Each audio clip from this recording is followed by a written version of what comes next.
Bismillahirrahmanirrahim. In the name of Allah, the Beneficent, the Merciful. Allahumma salli ala Muhammad wa ali Muhammad. May the peace and blessings of Allah be on the Holy Prophet Muhammad and his holy progeny. Assalamu alaikum wa rahmatullahi wa barakatuh. This talk will inshallah look at the spiritual life of Fatima Zahra, peace be upon her. And I'm going to start off with a story that shows an example of her spirituality. On the night of Eid, where the new crescent moon was shining, all the people in Medina were celebrating and preparing for the next day. The children with bright faces were running around, showing each other their new clothes that they were going to wear the next day, and talking excitedly about some of the things they were going to do, like riding the camel. Imam Ali was as usual busy with his charities, his nightly shift, taking food and clothes for the poor and the needy. Whilst in his home, his two sons, Hassan and Hussein, peace be upon them, they were looking at the windows and they saw these children carrying new clothes. So they went to their mother with tearful eyes and gently, as it works with all children, and they asked her, "Oh mother, you know tomorrow is the day of Eid and we don't have any new clothes to wear." So Fatima Zahra, peace be upon her, being the caring mother that she was, she said, "Oh, don't worry my children, don't worry about it. Inshallah the tailor would bring you new clothes tomorrow." So knowing that their mother was a Siddiqah, the truthful lady, they were absolutely sure and confident that their mother didn't lie and never lied.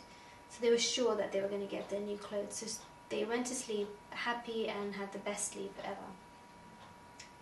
So the next day, whilst they were still in bed, Fatima Zahra took out a prayer mat and she decided to do a 2-prayer unit. And afterwards she went to prostration and she started begging Allah for her promise to be fulfilled. So she hadn't even raised her head when there was a knock on the door. So she went and she said, "Who is it?" And a voice came behind the door and said, "I'm the tailor for Hassan and Hussein. I have brought their clothes." So when she opened the door, the angel of treasurers was standing there with clothes from paradise for Imam Hassan and Hussein, peace be upon them. So what is it that... So how does this story teach us about the spirituality of Fatima Zahra? Well, for one thing, this story shows us how truthful she was. Fatima Zahra would never say anything that she couldn't fulfill. She always kept her promises, and her children knew this. And in Islam too, one should always keep their promise and be truthful. Secondly, her strong faith is obvious. There are no new clothes for her children. There is no ordinary tailor going to bring new clothes out of the blue. But she's confident and she's 100% certain that Allah will fulfill her promise. And He will grant her her wish. So she shows us that with prayers, one should always trust Allah completely and then see how they are answered. It's like adding sugar to the cake. The more sugar you add, the sweeter it is. Thirdly, we can see the spiritual position of Fatima Zahra, peace be upon her. It's not ordinary to have heavenly clothes brought to on your doorstep. This is a miracle for those that are worthy, and none is more worthy than Fatima Zahra, peace be upon her. Because before she even had started to pray, her words had already reached Allah, and He commanded the angels to tailor the new clothes from paradise for Hassan and Hussein right there and then. So in fact, Fatima Zahra would regularly receive heavenly gifts, and this shows us how close she was to Allah subhanahu wa ta'ala. The fourth point is that we can see how to ask Allah subhanahu wa ta'ala. Now this is a subject of itself and deserves much more explanation, but one of the ways to ask and have greater chance of success of getting something of your wish, and that is prayers, and not long prayers that last hours and hours, but just a simple 2-unit prayer that's done with the sincerest intention and attention, and that can be enough. There are many examples in her life that show us she was given heavenly gifts, but this doesn't mean that they came freely. Fatima Zahra wasn't seen as someone who wouldn't strive to get close to Allah. It was because she worked so hard that she did receive these divine gifts. It is said that every night, after putting her children to sleep, Fatima Zahra would stand up in prayer, and she would stand for so long that her feet would become sore and swollen.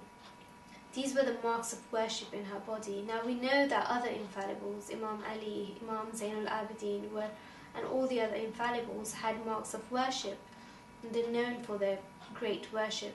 But Fatima Zahra is also an infallible, and she also carried these marks. On the first night of the marriage of Fatima Zahra and Imam Ali found that Fatima Zahra was crying. So he went and asked her about it. So Fatima Zahra said, I was thinking about the end of my life. I was thinking about the state of my life.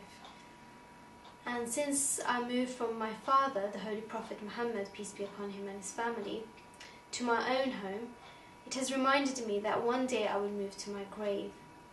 SubhanAllah, who thinks of their grave on the first night of marriage? Fatima Zahra does. So she said, by the grace of Allah, let's rise for prayer and spend these first few hours of our married life in worshipping Allah. Now Imam Ali was really happy to hear this. As we know, he loves worshipping Allah, so this couldn't have been better news for him. So the next day when the Holy Prophet, peace be upon him, asked Imam Ali, how do you find your spouse? He said, I find her the best companion and aid in obeying and worshipping Allah. This is what Imam Ali thinks of Fatima Zahra, as a companion and help, spiritual help to get closer to Allah. So he shows us that marriage is not something where you lose the spirituality. No, the spirituality blossoms once marriage takes place. These are just a few of her merits, and there are many more examples of her excellences. One final narration really is amazing and shows us a lot of her worth. There is a tradition that says that if Allah had created more than one Fatima Zahra, so there would have been two of them, then surely Allah would have favored women over men. So this means, to equal the greatness of one woman, i.e. that's Fatima Zahra, Allah created 13 perfect men. So why is it that Fatima Zahra has such a high position?